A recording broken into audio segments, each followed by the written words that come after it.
केमिति अछंती आशा करूछि आपण माने समस्त भलरे थिबे। मु सुनील एवं आपण माने देखुछंती मोर YouTube चैनल एक्जुबेरेंट स्टडी। एक्जुबेरेंट स्टडी रे आपण माननकु स्वागत। आमे आज आरंभ करिबा इंग्लिश लैंग्वेज। हां भलो सुनिछंती इंग्लिश लैंग्वेज। चलंतु इंग्लिश आरंभ करिबा। इंग्लिश को आरंभ करने पूर्व आपण मानक कहीदेवा चाहे जे ए भिडियोटी कौ मान बनाऊँ ए भिडियोटी समस्त जो मैंने इंग्राजी शिखा इच्छुक एवं एबे इंग्राजी शिखुंट से मानक ए भिडियोटी बहुत बहुत लाभदायक है। एणु दयाकोरी आपण माने किछि करिवार नहीं पेन एवं नोट कॉपी धरिकी बसंतु एवं जहाँ कहूँ ताहा लिखि जातु। मु आपण मानकु पूरा बेसिक रु एडवांस लेवल पर्यंत पढ़ेबी। बेसिक मोर 3टी स्टेज रही बेसिक इंटरमीडिएट एवं एडवांस लेवल। बेसिक रु बा अल्फाबेट लेटर रु आपण मानकु सिखेबी एवं केमिति फ्लुएंटली इंग्लिश कहबे से पर्यंत नहीं जीवी। ए वीडियो किछि दिन लागि पारे किंतु सेते दिन पर्यंत आपण कंटिन्यूअसली जदि मो वीडियोटा देखिबे निश्चित रूप से आपण माने इंग्लिश रे एक्सपर्ट हे जिवे आई ग्यारंटी।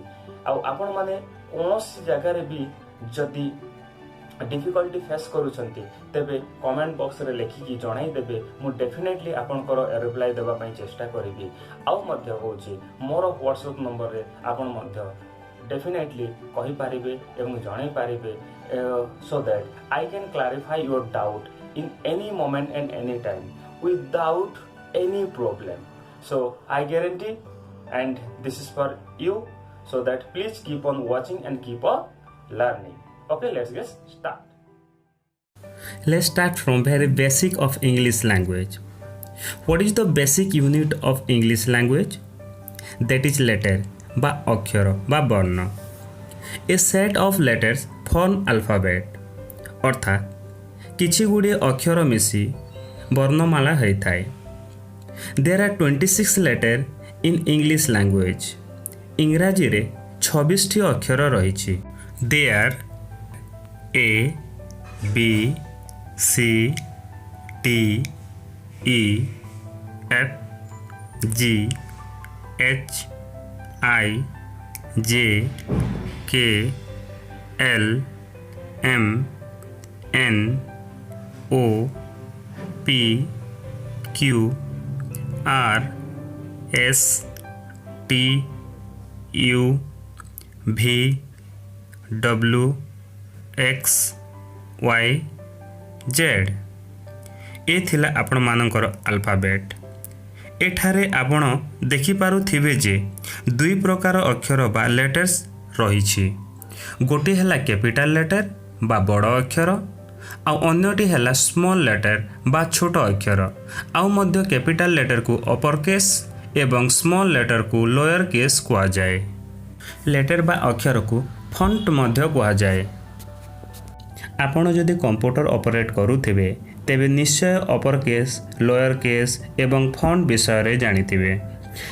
एही कैपिटल लेटर्स हेउ बा स्मॉल लेटर हेउ याहाको दुई भाग रे विभक्त करा जायछि यथा भावल बा स्वर वर्ण कन्सोनेंट बा व्यंजन वर्ण। ए ई आई ओ यू को भावल कहा जाए एवं एही ए ई आई ओ यू 5टी लेटर्स को छाड़ी देला परे बाकी 21 लेटर को कन्सोनेंट बा व्यंजन वर्ण बोली कहा जाए। एही भावल्स एवं कन्सोनेंट्स को ताहार साउंड दृष्टिकोण रो डिवाइड करा जायछि। Vowels produce low sound and consonants produce high sound. एही भावल्स एवं कन्सोनेंट रो यूज आमे परे पढ़िबा। Now we shall start how to form words from this letters. Word formation करने पूर्व आपण मानंको कहि देबा को चाहे जे एही वर्ड बा शब्द कौन। What is word? A group of letters which give a complete sense is called word।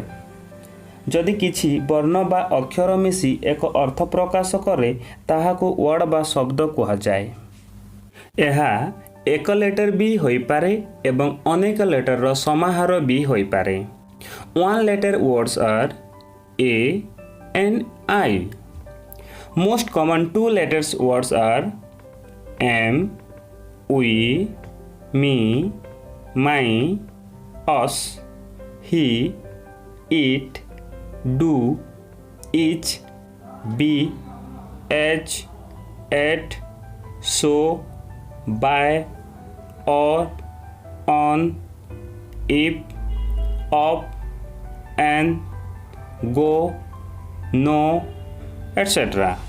ଏସବୁ ୱାର୍ଡ଼ସର କିଛି ମିନିଂ ବା ଅର୍ଥ ଅଛି, ଏଣୁ ଏହାକୁ ୱାର୍ଡ଼ ବା ଶବ୍ଦ କୁହାଯାଏ।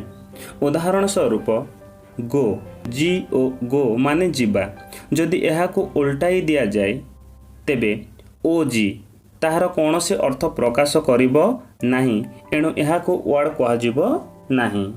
ଆଉ ଆପଣଙ୍କୁ ମନେ ରଖିବାକୁ ହେବ ଯେ ୱାର୍ଡ଼କୁ ଶବ୍ଦ କହିବା ସହିତ ପଦ ମଧ୍ୟ କୁହାଯାଏ, ଏଣୁ ୱାର୍ଡ଼ ବା ପଦକୁ ଜାଣିବାକୁ ହେଲେ ପାର୍ଟ ଅଫ୍ ସ୍ପିଚ୍ ବା ପଦ ପ୍ରକରଣକୁ ଜାଣିବାକୁ ହେବ। ପାର୍ଟ ଅଫ୍ ସ୍ପିଚ୍ ବା ପଦ ପ୍ରକରଣ କ'ଣ ଜାଣିବା। ପାର୍ଟସ୍ ଅଫ୍ ସ୍ପିଚ୍କୁ 8 ଭାଗରେ ବିଭକ୍ତ କରାଯାଇଛି। ଦେ ଆର୍ ନମ୍ବର 1 ନାଉନ୍ ବା ବିଶେଷ୍ୟ, ନମ୍ବର 2 ପ୍ରୋନାଉନ୍ ବା ସର୍ବନାମ, ନମ୍ବର 3 ଏଜେକ୍ଟିଭ୍ ବା ବିଶେଷଣ, ନମ୍ବର 4 ଭର୍ବ ବା କ୍ରିୟା, ନମ୍ବର 5 ଏଡଭର୍ବ ବା କ୍ରିୟା ବିଶେଷଣ, ନମ୍ବର 6 ପ୍ରିପୋଜିସନ୍ ବା ଅବ୍ୟୟ, ନମ୍ବର 7 କଞ୍ଜକ୍ସନ୍ ବା ସଂଯୋଜକ ସୂଚକ ଅବ୍ୟୟ, ଏଣ୍ଡ ନମ୍ବର 8 ଇଣ୍ଟରଜେକ୍ସନ୍ ବା ବିସ୍ମୟ ସୂଚକ ଅବ୍ୟୟ। These were your part of speech. We shall study all these parts of speech one by one in detail in next module.